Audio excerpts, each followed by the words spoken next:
This is Section 3 of Unit 3, Student Loans. Our quote is, "Debt certainly isn't always a bad thing. A mortgage can help you afford a home. Student loans can be a necessity in getting a good job. Both are investments worth making, and both come with fairly low interest rates." This is by Gene Chatsky. The objective of this lesson is to explain the options available for student loans, to calculate the interest due in various student loan situations, and to apply the simplified daily interest formula. So, how can you pay for a post-high school education? Here are some interesting facts. More than 60% of higher education students borrow to cover the costs. There is $1.2 trillion in student loan debt. That's trillion. That's not million, that's not billion, that's trillion.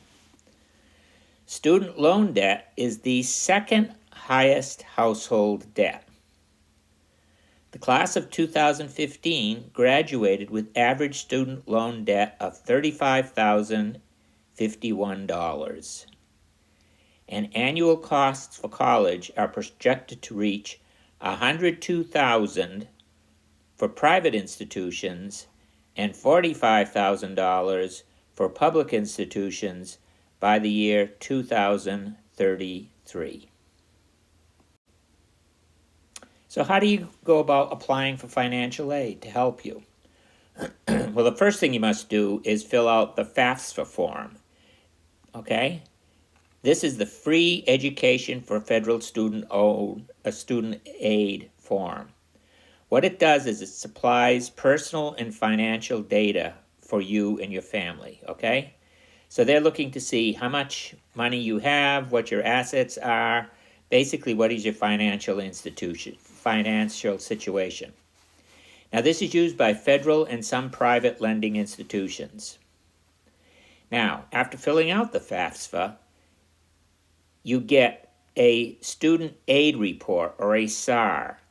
This indicates the expected family contribution. So based on your financial data, they come back and say, well, it's expected that your family should pay this much for your college education. And it also gives other loan information. So what kind of federal loans are available? Well, there's the federal direct subsidized loan, or a Stafford loan, okay? Now, the key word here is subsidized. This is need-based, all right? The interest is deferred while you are in school, okay? And no payments are required until 6 months after graduation. Now, the Stafford loan that's unsubsidized, or federal direct unsubsidized loan, is not need-based, all right? Interest accrues from day one when you apply for the loan, okay? But no payments are required until 6 months after graduation. So basically the difference between these two is two things. The subsidized loan is need-based. The unsubsidized loan is not need-based. The subsidized loan has interest deferred, while the unsubsidized loan, the interest accrues. There is also a federal PLUS loan, okay? This stands for Parent Loan for Undergraduate Studies. This is where a parent or graduate student borrows money, okay? Payments can be deferred. Interest, however, does accrue, okay? Finally, there used to be a federal Perkins loan. However, this loan ended in 2017. So the federal Perkins loan is no longer available.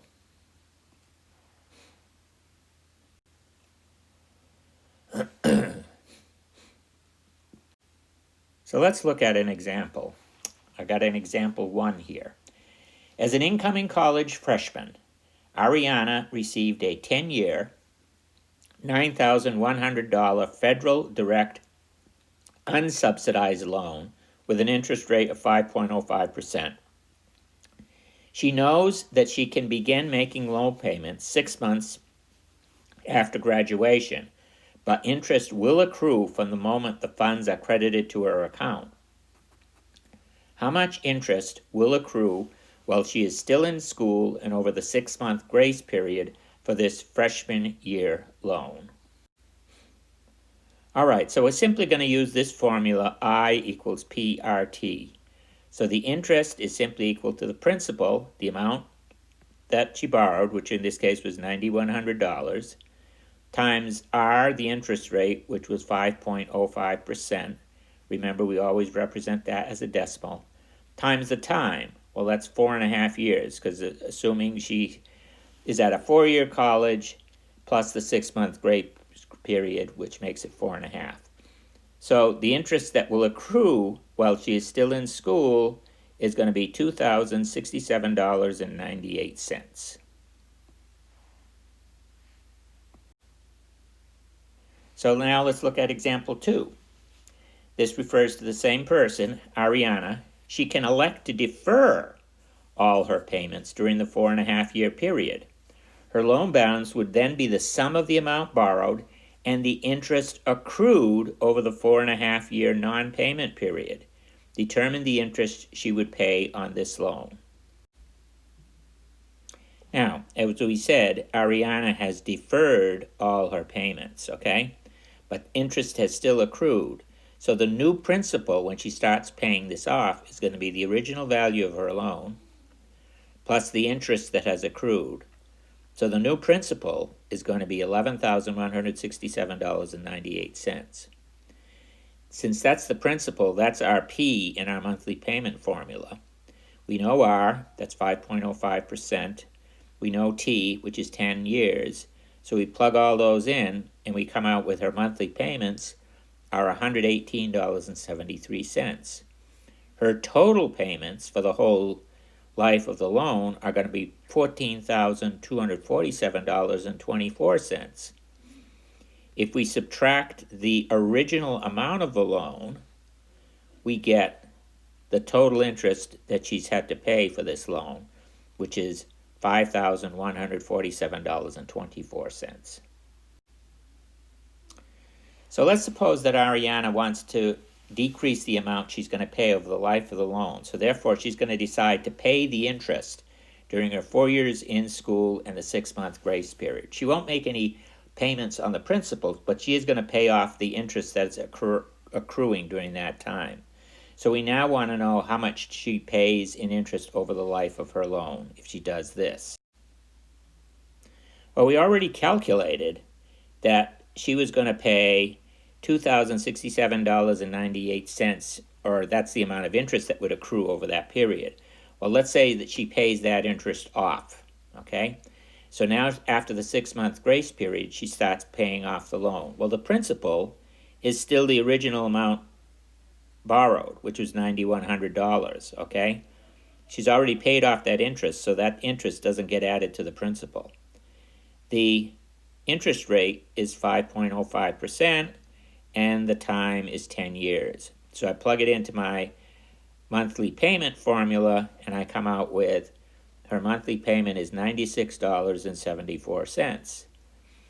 Now, her total payments, you take the $96.74 and you multiply by the number of payments, which is 120, and you come out with $11,609.06 in total payments. Her interest is going to be $11,609.06 minus the original balance of the loan, or $2,509.06 that she will pay off during the payoff period. So therefore, her total interest will be the amount she paid in interest during the time she was in school, because she did make payments, plus this $2,509. So now her interest that she pays is $4,577.04. This is a little less than she would have paid if she just let if she didn't pay off the interest during the time she was in school. So she saved a little bit of money by paying off the interest while she was in school. So now Ariana decides, well, I think I'm going to pay only my interest each month. It is due on the first of the month. How do you calculate the interest she needed to pay? Well, in order to calculate the interest that's due each month, we simply say the interest since the last payment, that's what you're trying to pay off, is equal to the principal times the number of days in the month times the interest per day. That means we're going to divide the interest rate by 365 to get the daily interest rate. D is the number of days in the month. It's going to either be 30 or 31 unless it's February. The principal is going to be the original amount borrowed. All right, so now let's look at another scenario. Let's say that instead of a federal loan, Ariana had been able to get a private loan at a slightly higher interest rate of 6.4% for the same period of time with immediate repayment. So she has to stop paying it off immediately. She can't, it isn't deferred. That is, as soon as the funds are deposited in her account, she must begin making payments. What would her monthly payment be? What would her total payment be? And how much would she have paid in interest? So let's figure out what her monthly payment would be initially, okay? We're going to use the same monthly payment formula. We have a principal of $9,100, an interest rate of 6.4%, and a time period of 10 years. We plug that into our formula, and our monthly payment comes out to be $102.84. Now we want to know what's the total payment. The total payment is simply going to be the monthly payment times the number of months, which is 120, and that comes out to be $12,341.24. And then lastly, how much would she have paid in interest during this 10-year period? The interest would be the $12,341.24 number minus the original amount borrowed, which was $9,100, or it comes out to be the total interest would be $3,241.24. So even though the interest rate is a little bit higher, the total amount of interest paid back is smaller, but the disadvantage is she starts paying it immediately while she's in school. So she's not getting any income to take and be able to make these payments. So that's going to be somewhat difficult. All right, so these are some options that are available in terms of financial aid for college or student loans, as we would call it.